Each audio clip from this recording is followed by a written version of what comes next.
c'est toujours la chose génitale. Okay? So Freud sort of took this away and got to thinking about this toujours la chose génitale. Okay? And so he believed, Freud, that really the cause of neurosis, or hysterical neurosis, had something to do with our sexual urges and our sexual drives and our sexual instincts.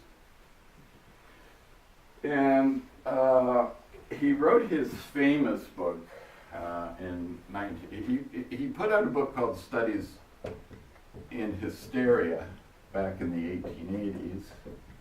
And he wrote this with a colleague of his, Joseph Breuer.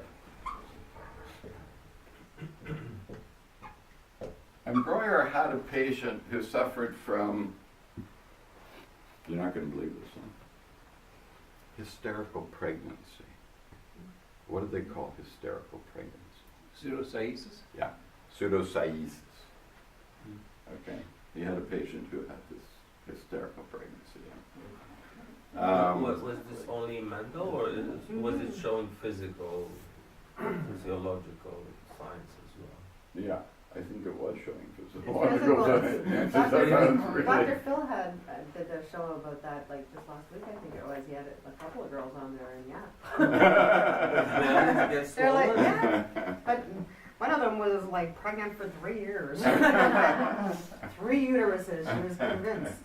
She gave birth to an elephant out there. Oh, she still walked away thinking she was pregnant. He couldn't convince her, but the other one was like convinced that she had not been carrying a baby for like over a year. So yeah. So in 1900, Freud wrote his famous book called The Interpretation of Dreams. Okay?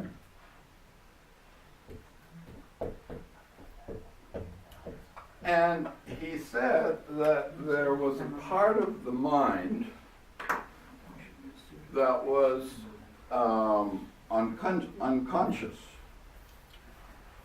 And at this point, in 1900, he had a view of mind which he called the topographical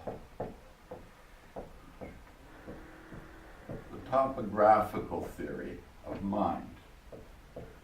And at that time, he thought that the mind was divided into 3 parts. The conscious mind, the preconscious mind, and something he called the unconscious mind. Okay? Now the notion of psychological events being unconscious had actually been in existence for really since the beginning of the 19th century. There were certain philosophers, psychologists who brought in notions of the unconscious. There was a French psychiatrist called Genet, and he talked about the subconscious. Okay? And the strange thing is that Genet's concept of the subconscious is the one that most people use in everyday life. They say, oh, well, that must have been something subconscious. They never say unconscious. They always say subconscious. But Freud never actually used that word. It was introduced by Genet. What would preconscious be? Well, preconscious, it's sort of like just coming to the surface of consciousness, but it's just below the surface of consciousness. Whereas he felt that the unconscious essentially consisted of urges, mostly sexual or aggressive urges, that were repressed into what he called the unconscious.